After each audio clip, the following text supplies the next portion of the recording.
Jamila anasema, sikuwahi kufikiri kwamba nitakuwa hapa kuisimulia hii simulizi, na wala sikuwa natumaini tena kama nitakuwa hai kwenye ulimwengu huu wa dunia. Ni Jamila. Leo hii ametuletea simulizi yake nzuri kabisa inomuhusu maisha yake na matatizo aliyoyapitia. Jamila alipitia matatizo mengi sana mpaka ikapelekea akawekwa msukure, lakini leo hii yupo hapa kutisimulia simulizi yake, na ametuletea hapa simulizi yake ndani ya simulizi zetu ili tuweze kuisimulia iwe fundisho na kila mtu aweze kuijua. Kabla ya yote usisahau kusubscribe, kulike na kushare simulizi zetu. Hakika hizi ni simulizi kali na bora zaidi. Jamila anaanza kwa kusema, siku hiyo ilikuwa nzito sana kwangu. Kama unavyojua, kilichotokea kiliniumiza sana moyoni mwangu. Nilitamani hata kulia. Nilikuwa karibu kabisa na kaburi la baba. Machozi yalikuwa yalinibubujika. Hii ni siku ambayo nilitamani hata kuondoka hapa duniani, maana ilikuwa siku ya msiba wa baba yangu, na kwenye familia yetu baba yangu ndiye alikuwa tegemezi, ada, kula. Mama yangu alikuwa mtu wa nyumbani tu, kwa alikuwa hawezi hata kuitafuta shilingi 200. Baba yeye ndo alikuwa anafanya kila kitu hapa nyumbani. Leo hii baba ameenda. Kuna maswali mengi sana nilikuwa najiuliza ndani ya moyo wangu, na ishiwa nguvu. Nilibaki kulia na kukauka machozi. Mama yangu alilia sana mpaka sauti ikakata. Msiba ulipoisha, watu wote wakaondoka. Tulibaki wawili tu nyumbani, mimi na mama yangu. Yaani siku ilikuwa ya majonzi sana. Siku ilikuwa tupu sana. Sikuwahi kuona siku ya upweke sana kama ile. Usiku wa kwanza bila baba yangu, usiku wa kwanza bila faraja yangu, tumaini langu kwenye maisha yangu. Hii ilikuwa inaniumiza sana. Usiku ule ulikuwa mrefu sana bila baba. Nilimsikia mama akilia chumbani kwake, kilio cha mtu aliyepoteza tumaini. Nilijifunika blanketi nikijaribu kulala, lakini usingizi haukuja kabisa. Ile siku siwezi sahau kwenye maisha yangu. Ndio siku ambayo imeniumiza sana. Nalitamani hata kujiua. Basi maisha yakaendelea. Jamila anasema harakati za hapa na hapa zikawa zinaendelea, na mama yake akajikita kwenye biashara ndogo ndogo ili aweze kumsaidia Jamila kwenda shule na kupata chochote kitu hapo nyumbani. Basi siku moja ilikuwa Jumapili fulani hivi tulivu, nyumbani akaja shangazi ambaye ni dada yake baba, anaitwa Shangazi Zainab. Akafika mpaka nyumbani, akanikuta mimi nimekaa kibarazani. Mama alikuwa pembeni anachoma sambusa. Nilipomwona mimi, kwa sababu alikuwa haji mara kwa mara, kwa nikampokea tu. Shangazi, shikamoo. Mama naye, wifi, karibu. Shangazi akasema asante sana, na akachukua kigoda akakaa chini na kutuambia kwamba ni miezi sasa tangia kakaangu afariki, na nikaona si sawa wala simtendei haki kuwaacha nyinyi muishi peke yenu. Nimekuja hapa, lengo ni kuwachukua na kuondoka na nyinyi mkakae nyumbani kwangu. Kuanzia leo Jamila nitamlipia kila kitu cha shuleni, na wewe wifi yangu utakaa na mimi nyumbani, utafanya biashara ndogo ndogo ukiwa pale kwangu. Wewe ni mke wetu. Akakama anatania hivi. Basi mama akaona kama ni tumaini anatuliwa. Basi mama akakubali, maana aliona kama ni tumaini fulani hivi na anapokelewa mzigo. Kwa hiyo yeye akaamua kukubali. Basi bila ajizi, siku inayofuata asubuhi yake tukahamia kwa shangazi. Shangazi alikuwa anakaa Tanga huko ndani. Sisi tulikuwa tunakaa Morogoro. Kwa tukatoka Morogoro tukahamia Tanga ambapo yupo shangazi. Moja kwa moja mpaka kwa shangazi. Kufika pale kwa shangazi, maisha yakaendelea. Mimi akanikabidhi chumba cha ambacho alikuwa analala mtoto wake. Ambaye huyo mtoto wake kwa sasa hayupo, anasoma boarding. Kwa mimi nikaja pale nikahamishiwa shule ya day. Kwa maisha yakawa yameanzia hapo. Mimi nikawa naishi vizuri kabisa. Lakini toka nikanyage kwenye ile nyumba, nikaona hizi vitu vya ajabu sana ambavyo sivielewi. Mara nasikia kelele za ajabu. Nisitoshe, nikilala usiku nasikia sauti ya baba yangu akiniita, akiniambia, Jamila, naumia, njoo nisaidie.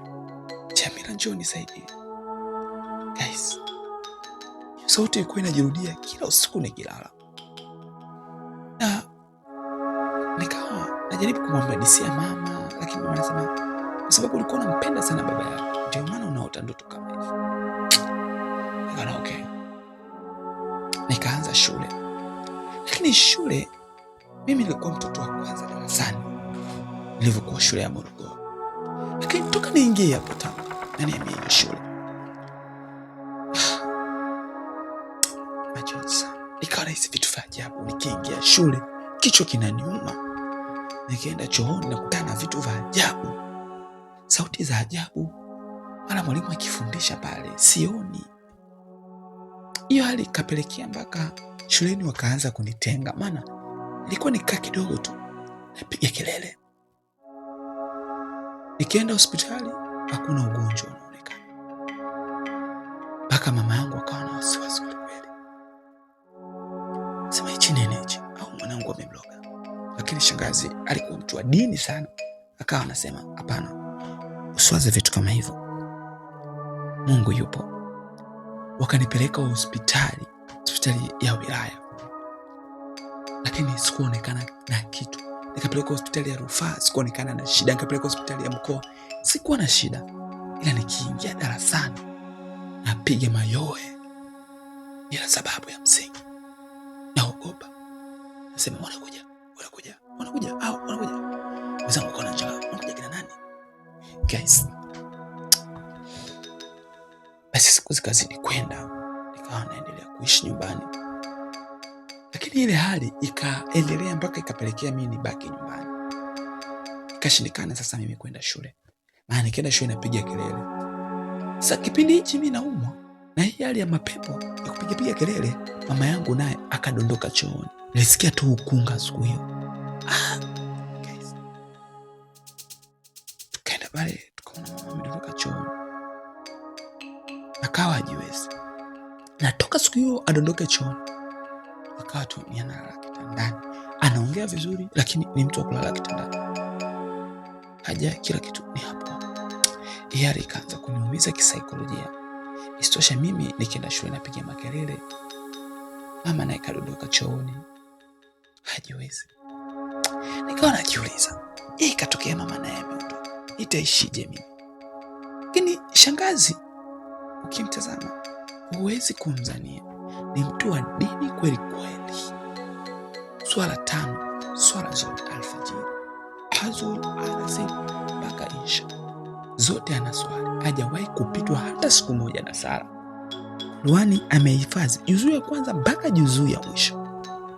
Basi maisha yakazidi kuendelea. Usiku mmoja nikawa nimelala. Sasa nikawa nasikia nje kama watu wanaongea. Ile kuchungulia dirishani nikawa naona watu wamevaa kaniki nyeusi na mmoja wao amevaa kaniki nyekundu. Wapo uchi. Yaani zile kaniki wamejifunga tu kwenye vichwa, lakini huko chini kote wapo uchi wa mnyama. Sijui ni ujasiri gani niliupata. Nikatoka hadi nje, nikajibanza kwenye mti, maana nyuma ya nyumba kulikuwa na mti fulani hivi mkubwa. Mimi nikajibanza, nikaanza kuangalia vizuri. Nikamwona shangazi. Nikasema yule si shangazi, lakini cha kunistaajabisha zaidi, nikamwona mtoto wake ambaye amesema yupo boarding, naye namuona pale wapo wanacheza ngoma. Katikati wameweka watu hawajielewi, walikuwa kama kwenye usingizi mzito. Mara ghafla naona msururu wa watu unakuja mrefu. Yaani nikikwambia mrefu, hata mimi mwenyewe sijui umeanzia wapi umeishia wapi. Guys, kwenye ule msururu mbele namuona baba yangu ameshika jembe. Ameshika jembe huko, ameshika shoka, amechafuka manywele, makucha. Nikaanza kushtuka, nikapiga kelele. Nakuja kushtuka, kumbe ilikuwa ndoto. Ilikuwa majira kama saa 8 hivi. Kurupu nikachungulia dirishani, nikaona hamna kitu, nikaona mawenge. Nikalala mpaka asubuhi. Asubuhi shangazi akanifuata, akaniambia, mwanangu, kwa sababu ya hali ya mama yako, wewe sasa hapa inabidi utake mwangalia mama yako vizuri sana, maana mimi kuna shughuli naenda kuzifanya na nitasafiri kama wiki moja. Baada ya hapo nitarudi, kwa hiyo nitawachia unga na kila kitu ndani ambacho mtakuwa mnatumia ili mradi muweze kuendeleza maisha hapa na hapa, na pia nitaacha pale shilingi 150,000 ambayo itawatosha ndani ya wiki moja hii na usafiri, na nitarudi. Shangazi akatuaga hivyo, na nyumbani pale akatuacha mimi na mama. Maisha yakaendelea. Sasa shangazi amesafiri, mimi nikawa mule ndani. Sasa usiku ulivyoingia, niko na mama ananihadithia story zile ambazo zamani alikuwa na baba, jinsi walivyokutana. Moment zilikuwa nzuri sana, yani moment zilikuwa tamu. Nikisema nzuri sana. Mara ghafla mama akapitiwa na usingizi, na mimi pale nikapitiwa na usingizi. Nilivyopitiwa na usingizi, nikaanza kusikia tena nje watu wanacheza ngoma, na nikaenda kuchungulia. Guys, vile nilivyoona katikati watu, shangazi yupo uchi, namuona baba anakuja na jembe na msululu wa watu. Nikishtuka, kumbe ilikuwa ndoto. Guys, sasa nikaamka. Ona, hii ndoto sio nzuri, sababu mimi nilikuwa na kidogo nashukuru Mungu na dua zilikuwepo. Kwa nikaamka, ilikuwa kama saa 9, nikaanza kusali. Nikapiga rakaa zangu 2. Kwa sisi Waislamu, na ukiamka usiku tunashauriwa sana tusali rakaa 2. Nikatawaza pale, nikatia uzu, nikasali sala zangu 2, rakaa 2. Baada hapo nikarudi kulala. Umeona bwana? Sasa maisha yakawa yanazidi kuenda. Ikapita siku ya kwanza, shangazi yarudi, ya pili, ya tatu, mpaka ikafika siku ya 6. Siku ya 6 nasikia hodi usiku wa saa 9 usiku. Nikamwamsha mama, nasikia hodi. Sema, nenda kaangalia nani. Nikainuka, nikaenda, nikauliza nani? Nasikia shangazi ananiambia, ni mimi mwanangu, nifungulie. Yani usiku wa saa 9. Guys, na hapo kijijini kwetu mwendo wa kupanda gari au daladala ni unatembea kama kilomita 20 kwenda kuipata stendi ya daladala.